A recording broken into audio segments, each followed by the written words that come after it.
From a Jewish perspective, there have been two fundamental moments in the creation of the world. And since then, the entire creation of the world has worked off these two fundamental moments.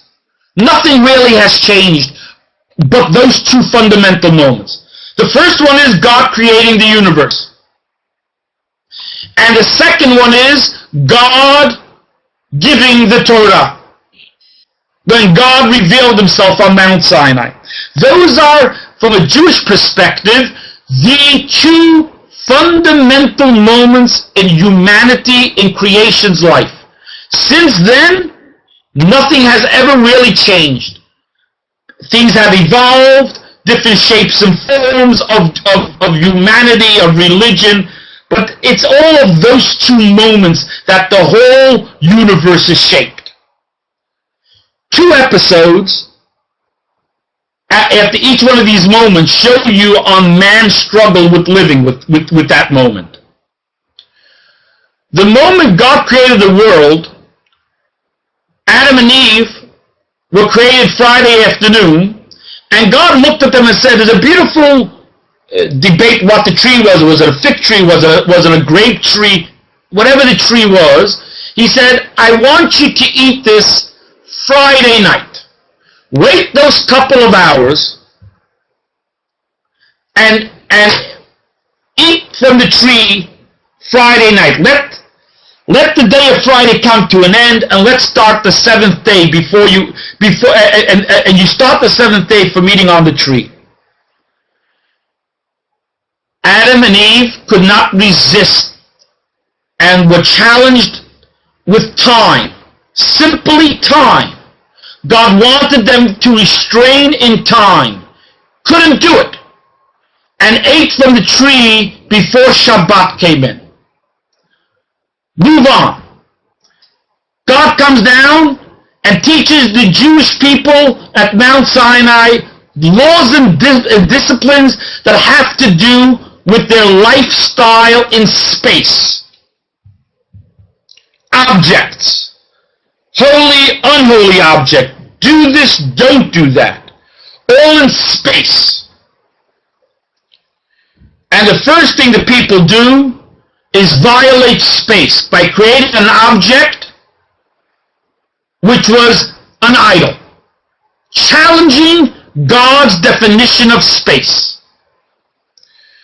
The whole creation is defined by time and space. And that's where people struggle to fit religion into the time and space, to sanctify time with holidays, to sanctify space with behavior, and it's all tied into time and space. And at those two fundamental critical moments, they failed on time and space, which changed their relationship with God. So God enters creation twice, and the 2 times he enters creation, humanity challenges him in the definitions that they analyze themselves by, in the definitions that they live by, time and space. And each one of those stories speaks to the human nature of challenging God in their definitions. Okay. It's a challenge of time and space that God tested the Jews right before he gave the Torah and spoke to them about discipline in time and space, restraint. The Jewish people at that moment, becoming a nation and cleaving to God, were on such a spiritual ecstasy that to them, restraining themselves in time and space was sacrilegious, was the opposite of what they believed they were going towards.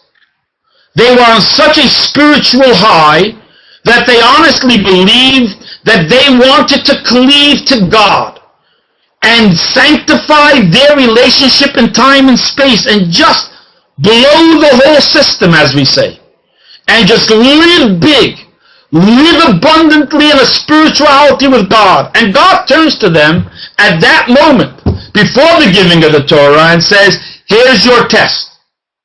If you're going into a relationship with me, the act of restraint, can you make space and protect time and space where you acknowledge another's existence in it? And if you can, then you've just shown me that you're able to truly understand that this isn't a religion where it's simply to enhance your life. This is a relationship with God, which in a relationship with God, it means sharing. It means allowing for God to exist in your presence and making room for Him. And if you do that, then you've truly succeeded in understanding the whole purpose of God's desire to be in creation. It wasn't simply about enhancing the human being's life and how do I make his life better. It's just like a marriage. Your spouse is not there to just make you a better person and enhance your life. And somehow or another, you should just be even larger now because this other person has agreed to be in your life. So now you have expanded yourself on this other person as well. The purpose in a marriage is that you have made space for another person. And that other person has desires and needs, and the beauty is that you're able to understand it. And the beauty is that you can service and you can help that person. And that's what makes it a beautiful marriage.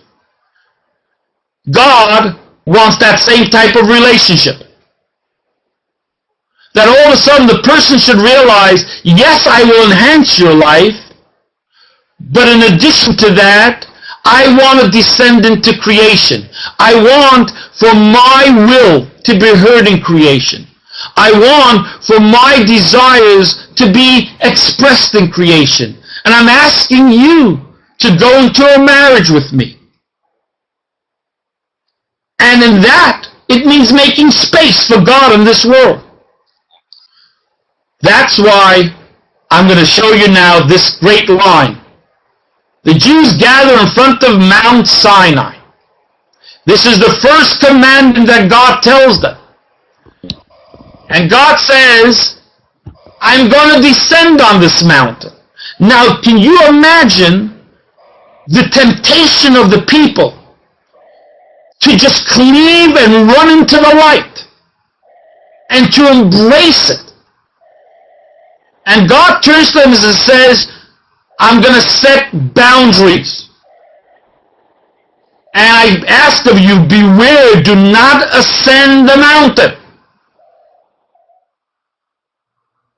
This space you don't have access to.